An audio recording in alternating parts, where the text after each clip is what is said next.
近有一部电视剧是由香港导演王家卫导演的叫做《繁花》。那我们知道，在两岸很多地方华人圈都造成了一股小轰动。这个男主角叫胡歌他在这个剧里面叫做宝总，今天来到台湾了那可以说是在两岸现在情势这么紧张的一个让大家可能觉得稍稍放缓或者柔软的一个新闻跟讯息，我们来看看他刚刚抵达。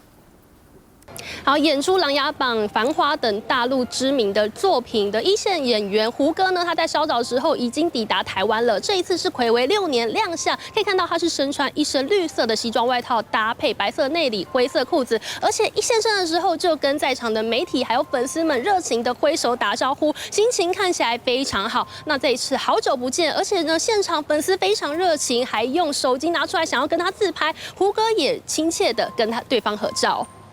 你现在还想吃什么？其实所有的都好吃，所有的好。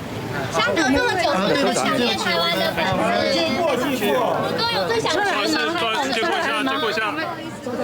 好，我们上车。不好意思，不好意思，谢谢，不好意思，不好意思。我们有很多机会可以交流哈，不好意思，不好意思。对于演员胡歌到台湾进行文化交流，表示乐见其成。我们乐见更多的台湾的影迷、剧迷能够见到他们喜欢的大陆的明星。好，你看到这个胡歌一抵达我们松山机场，有很多影迷去接机那可能有人过度紧张旁边有人就说：“哎，胡歌，你赶快把你的外套脱掉。”说他穿的是一个绿色的衣服，可是其实我怎么看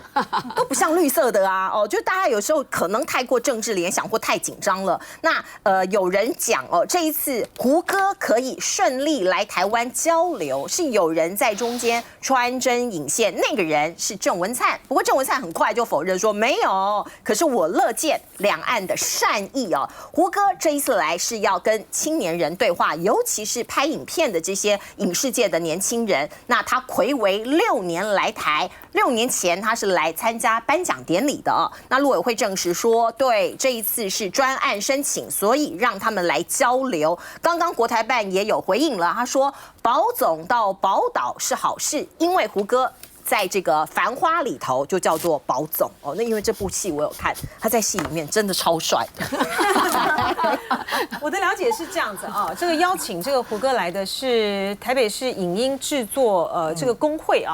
那这个工会的这个新任理事长呢陈仲琪是跑两岸的资深的媒体人那所以呢他过去这段时间呢就一直在穿梭这个胡歌来的这个事情，因为我们知道台湾有一家这个业者就是要买了版权嘛可以这个合法上映了可以合法上映，我觉得这当然是一个好消息所以他在这边穿梭了非常久，然后因为他对两岸真的是非常的熟悉了所以说不管是陆方的这个态度，或是我方的这个陆委会这边那应该都是他们穿梭而成的，跟这个郑文灿应该没有什么关系了不过我觉得今天这个陈明华讲了一句说好事嘛，大家都想这个蹭热点就是有点酸了不过这个也是一个事实我觉得胡歌这次来不只是胡歌，还有这个上海台办主任也跟着来的我觉得这部分的这个意义呢也挺特别的，特别是在这个两岸这样子的一个气氛之下能有这样子的交流呢是非常非常好的一件事情而且我们知道两岸之间的这个影视上面的这个交流，在这个2018年金马奖的闹出了那个风波大家在这个致辞的时候呢就在讲什么就是有关于台湾和中国的这个事情在典礼上面呢就不是太愉快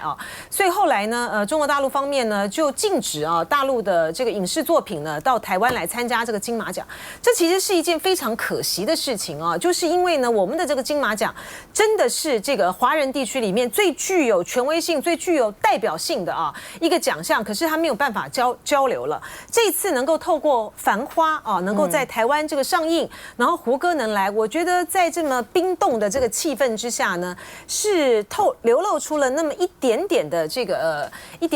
春意了而且呢，繁花的这一部的剧大家真的是可以看一下，真的是非常好看。而且呢，这个大导演这个王家卫啊，他又是香港的大导演啊，拍很久哎，对，他是香港的这个大导演，又不是说是中国大陆的大导演，然后处理的这个题材呢，这个文学的性质这么的高啊，然后呢跟政治没有关联啊，然后他在讲这个中国呢改革开放那个时候呢，在这个上海的这个股市啊，他们在那边的翻腾的起伏，这个《繁花》的这个剧跟他的原来的这个小说是完全是两回事啊。然后那个王家卫呢，在里面呢大量的这个用了台湾还有这个香港的流行音乐啊，那个年代的就说的确是在那个阶段的这个大陆的改革开放，他一步步的邓小平南巡啊，然后朝着改革开放去的时候，台湾的确是在那边扮演一个很重要的角色的哈。不管是台湾的流行文化台商啊，都在这里面呢，就是它是一个。我觉得是一个华人的一个生活圈的一个现象哈，所以这里面呢有很多的点点滴滴呢，其实都还蛮值得大家去细细品味的啊，所以我觉得是件好事啦哈，就是看就是说希望这个。我不知道这个上海台办这个主任呢，他这次来呢还有没有一些什么样特别的任务啊？希望他的来呢能够为接下来啊，如果说上海市长呢公正哈，能够来参加这个两岸这个。台北就双城论坛的话，那个意义就更大了。王家卫的这个作品，大家有目共睹哦。我个人真的非常欣赏。我们没有收任何广告费，可是如果《繁花》可以真的就是未来不晓得什么时候它正式上映的时候，真的建议大家都去看看，有很多历史上面的一个背景的一个描述哦。那包括我们耳熟能详的王杰的歌还有很多台语歌都在那个片子那个影片里面变成一个背景的音乐，非常的好看。还有很多里面的吃的啦小吃啊，还有一些餐厅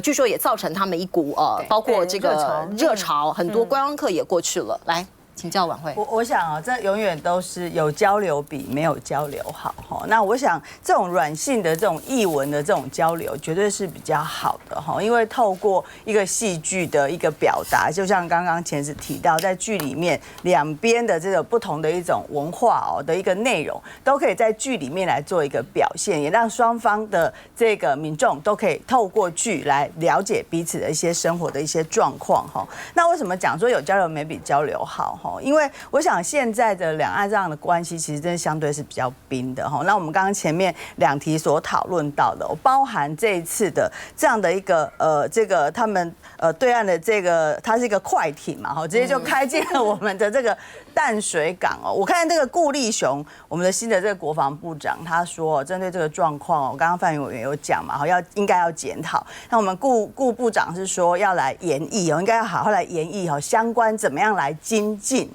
那刚刚委员也有提到上次这个密录器的问题，我跟大家报告，像这样子的一个目前这么冰的一个状况，真的是不怕一万，只怕万一。你怎么知道那个快艇上来之后会发生什么事情？而一路进来，我们竟然完全没有任何的一个拦截。那我们自己的准备到底是什么？不能每次发生事情之后再说我们要来精进，我们要来研讨。如果真的发生什么事情就来不及了，所以我觉得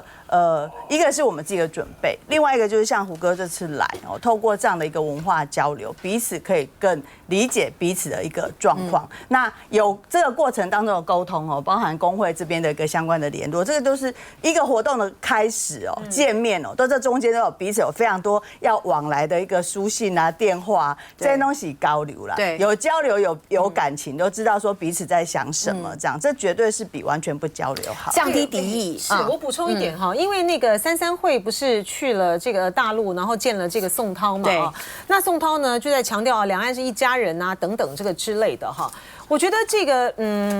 就说这变成是一个两岸现在的一个通关密码了哈，就是在大的这个范围、这个大的这个架构之下，因为这个赖清德已经说两岸这个互不隶属的但是你如果说在这种文化的这个交流上面呢，还要这么钉钉对对的像前一阵子就是央视就是有一个这样子，就逼着好像大家表态说你到底是不是中国人，是不是台湾人我觉得如果说在所有的事情上面都这样子钉钉对对，然后呢去看这个，甚至于连包括去看这个《繁花》的时候呢，我不知道说到时候会有些什么样的反应，或者是一些后续的一些的1450的这个效应啊。当他们里面再去唱。这个大家不要小看哈，去唱那个台湾的这些流行歌，它就是一种情感的共通性，就是说在这种情感的共通性上面，那个是超越这种政治上面的障碍跟这种政治上面的隔阂的。如果说呢都能够拿掉这样子的这种政治的意识形态的眼睛，去看两岸文化上面的共通性的话，其实很多东西没有那么难谈呐。没错，来我们进一下广告。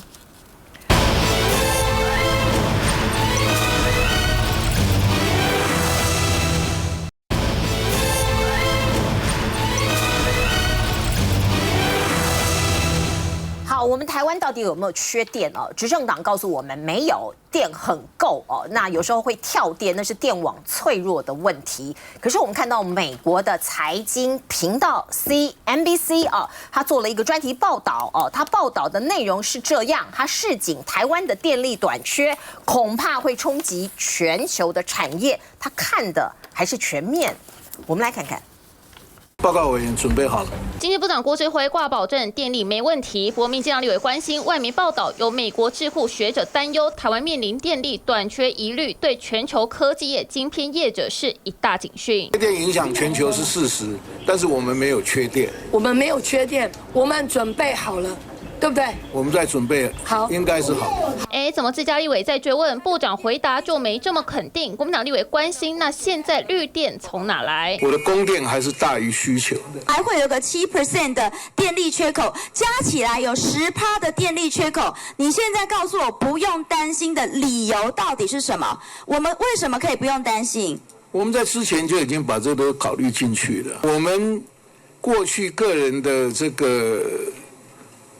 言论呢，我想这个是有时间的差了哈。基部长对核电态度是被绿营立委校正回归，因为认为核电是现在趋势。除了亚马逊花6.5亿美元买核电厂，微软创办人比尔盖茨将在美国建造新一代的核电厂，预计最快2030年将进行商转。都有在观察，也都在留意。他的比尔盖茨所说的这个方向，废料对。如果是这个样子的话，我们当然会在讨论了。立委认为核能是世界趋势，怎么稳定供电是首要考验。以后会请示院长，那他是不是这样的一个方向？如果是这个方向，我们就按照这个方向来做。搬出院长挡下子弹，郭志辉态度明显转为保守。好，我们看到这一次是外媒 CNBC 哦，它是一个专业的财经的频道哦，它特别讲说，这个台湾有超过97%的能源依赖进口，主要是煤炭和天然气。这个我们在节目里头讲了非常多次哦。那外媒讲了，可能民进党政府会比较听得下去了哦。所以他说，因此台湾能源供应容易受到干扰。他们担心的也不是我们台湾呐，他担心的是全球半导体。怕受到冲击呀！我们的经济部长针对这则报道，他有澄清，他说没有啦，外媒可能不是那么了解，我们的电力是充足的哦。另外他讲 AI 产业最近不是这个 NVIDIA 的这个黄仁勋来了吗？AI 的产业在台湾如果发展，到底够不够电？他说精密的计算出来，结果是够的哦。你们都穷紧张了哦。那郭志辉又讲推节能我们。这个比较节省的用可以满足到2028年前的用电需求，而且那 AI 用电成长加起来都是够的，完全不够啊！因为我昨天就花了20分钟时间，用非常多国内外的资讯，而且把它所有公开的讯息都来告诉他，你怎么算都是不够。我帮你算一看，核2、核3马上缺，所以我们的核能会少掉8%。AI 过来进来之后呢，这个经济部已经说过了，每一年会增加3%，所以到了2026会增加9%。然后呢，还有一个非常重要的，我们的这个所谓的。2026年，这个它的能源配比已经确定是跳票了。蔡总统在过去8年当中，他整个再生能源值成长了4.5%。但是呢，我们目前为止告诉我们，2026要到20%，目前只有8%，所以这12%怎么来？然后他告诉我 ，AI 的这个部分呢，我们已经算好了，我就算给他看嘛。你如果要做6座这个 AI 的这个设厂，在我们这个地方，你大概是1年要花52亿度的电。这是什么概念？就是占所有电比的2%。然后呢 ，semiconductor 或是其他的这个半导体，目前为止占定是8%，我还没有算那个刚刚所谓的算力中心，还有所谓的研发中心都没有算进去，好不好？这样算进去你怎么看？你唯有的一个方法就是2026的时候，你的再生能源能够达到100%的20%，你做得到吗？你目前只有8点多。9点多，你过去8年才只有成长到4.5，你现在告诉我，你1年半的时间，你要从10.5变成20%，有可能吗？所以说呢，他就特别提到了，他说目前为止我们算大概是 AI 的厂到我们这边大概只有5座到6座，那我一直说到第7座到第10座，每个都说台湾是一个要让世界看到台湾，你要错到第7、第8可以吗？他不敢回应，意思就是说我们大家争前6名。哎，各位 ，AI 的厂要到我们这边来，你不是只有每个人都可以来，你要前6名。所以你就是说你不用核电可以，可是你把一切部分全部用在再生能源，我告诉你，再生能源也不太可能达到。还有最重要的，你还告诉我这是电力的2.0到2030、2050，你要净零排碳。净零排碳，对不起，我们台湾目前为止，当全世界告诉你到2030要到净零排碳的时候，要减碳40%，我们台湾的目标只有23%。这些的数据都很清楚的告诉他，所以我也不知道郭智慧一刚进来产业的时候，告诉我们可以核能，吃了一顿饭被摸了头之后，他现在每次讲的每一句话，比任何人还讲斩钉截铁。我觉得他这个对我们来说是非常失望。最后一句话，如果需要像这样子的部长，我觉得用王美花就好了。王美花就因为对电力不熟，然后对很多产业不熟，现在搞了一个产业熟的，你讲的话跟王美花一模一样，那我真的不知道这中间的差别，我们可以期望什么？来委员，我直接补充一下那个智恩姐的观点啦。这个今年3月的时候，我有直接问龚明鑫，前国发会主委，现在的行政院秘书长，那时候我问他说，今年的，因为那时候刚涨电价，我们4月份涨电价，是刚涨电价的时候，我说那我们今年 GDP 的 growth， 我们今年 GDP 他说要多少成长，他说3%，他说好，那我问你电从哪里来？因为那时候我手上有一份报告，就是我是交通委员会的，所以我最关心的反而是所谓的 e-bus， 就是所谓的这个电动巴士。全国电动巴士在2030要能够全面上路，不过现在全台湾的所有都市到50%还不多。那对，然后因为没有电，而且台电不配合很多配套措施的问题。我说你2030现在就有困难了，那你的那个国发会的报告里面写2040，为了要去2050能够全那个无碳家园，2050要无碳家园的2040必须你的小客车跟摩托车要全面E化。那我问你，2030全面电动公车，2040全面小客车，那你电从哪里来？你要有几座电厂？你跟我讲清楚。他说我没办法回答你。那我已经等了2个月，他说我给你报告，2个月之后到目前为止没有回答，大概换了屁股就换了脑袋吧。不过从另外一个角度来看，再讲到 NVIDIA， 其实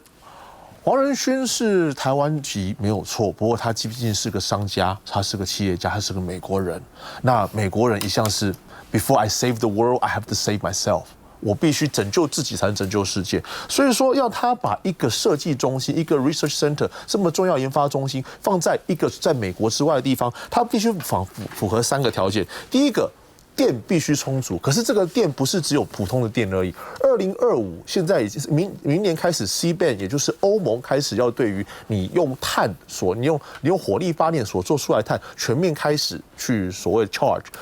收所谓的碳税。那如果台湾目前97%，不管你讲的是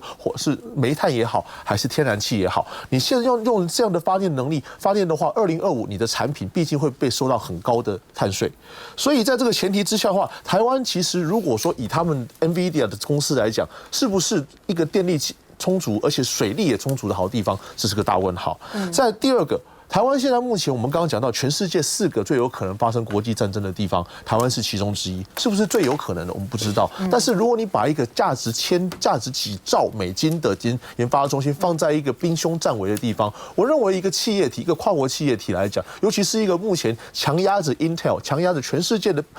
3C 产业的这个大企业来讲，我觉得他们把那话放在这边似乎有点不切实际。第3个才讲到 location。台湾没有错，台湾是在东亚中心，台湾的 location 很好。可台湾也有另外一个隐忧，就是我们刚刚发生的地震，还有其他还有台风之类的。这3个是他们放在国外的 research center 里面很重要的一环。而我们如果这3个都能够克服，尤其是第2点，我们是不是让我们的政治要去掩盖了我们经济可以的成长的模式？一般来讲，人家都说是政治是为经济而服务的，可是我们现在看到的是我们是因为用经济来去用经济某个程度上牺牲经济来获得政治上的利益，这跟我们所谓民生希望看到民生议题一个先进的国家似乎有点背道而驰。黄仁勋是真的很客气啊，他也是一个很会做公关的人哦。他在台湾这3天，大家看到都是在吃小吃哦。那对所有的影迷哦，不是影迷，他的 fans 都非常好。可是大家可能没有看到这一句话，最后他离开台湾的时候，的确他在接受媒体读访的时候，他有讲出一句话，他说对台湾的电力是一个挑战。他讲了这一句话哦，可能他在离开台湾之前，他讲这句话怕得罪大家，因为是比较不好听的话，可是。当局哦，或者执政党真的要深思啊。对，我想这个部分我要先帮那个郭部长讲一下，那个经济部长郭部长哦，他讲话一向比较率直哦，那并不是说他跟绿委吃一顿饭之后就改变哦，而是说他原先很率直讲的部分，他并没有想到媒体放的重点，因为他还有一些前提，如果回去看的话，对，那回来讲，我们先暂时不管郭部长爽讲的那个核三演绎的时候，我想大家都关心电是不是够哦，那第二个大家会关心说，就算现在够，那发展 AI 哦，到底是不是够？那这个就是我们这些立委当然也非常的关心哦。那可以先跟大家报告哦，就是在蔡政府时期，它7年内的总发电量是成长了11%，那马政府的8年总发电量是成长了6%哦。那回来讲，就是在2022年的时候，我们的备转的电容量哦是10%，那 OECD 的国家平均是5%，日本是8%哦。所以之前那个跳电，那真的是所谓的电网的部分，那台电都陆续在处理哦，因为那些的确是比较老旧，那并不是电不够哦。那当然哦，退一万步讲，如果真的电不够的情况下哦，那其实哦，就大方向上应该是要以绿能哦、燃气、燃油、燃煤为主哦，核能是最后选项哦。那而且大家如果更务实的去看，就是说所谓的核三能不能延役的时候，就必须回头看哦，有一个误解哦，就是其实。核能是在就是相关的会议中，他讲的是一个替代性、暂时性的，可是它并不是所谓的 clean energy， 也不是 green energy， 那是有前提的。那在那个欧盟的那个所谓的分类上的，如果真的能够算成在里面替代性的去缓解，就是说这个所谓的气候变迁的话，它必须要。就是没有造成任何的伤害，也就是说，你对于就是从低阶到高阶的核废料要有最终处置的方式，而且必须是在本国哦。那这个部分，台湾现在连兰屿的低阶哦，那因为我们相关的方法必须要那些地方政府公投，到现在没有个地方要接受。那我们高阶的哈，就是那些燃料棒，其实都还没有立法，就是说一旦取出来，所以完全不符合那个 clean energy、green energy 的那个可以作为 transitional 替代时期的一个能源，所以也会对这些高科技的产业来讲的话，那不会是选项。那当然他担心的电，那其实他一定做了缜密的研究，否则不会把超级电脑说他会在台湾寻找电购的地方。这样，我这样讲啊，这世界在变了，所以人类也要跟着改变你的想法。20年前、30年前，有所谓的地球暖化这个问题吗？那现在就是加速在暖化，你没有看到越来越多的水灾，越来越多的暴风吗？地球已经在燃烧了，所以我们对核电就要有不一样的看法，因为整个对碳的排放来讲，最没有影响的、没有负面影响的就是核电。日本是核灾国家，而且受创这么深，而日本是非常保守、非常僵硬的。为什么他们现在对核电就改变了？为什么那核电厂一间一间在恢复、在运作？南海为什么要越盖越多的核电厂？法国也是一样，为什么会这样？欧盟也在讨论，很多国家都承认说，核能应该列为是干净的能源。为什么会这样？所以我觉得我们要去改变。我们希望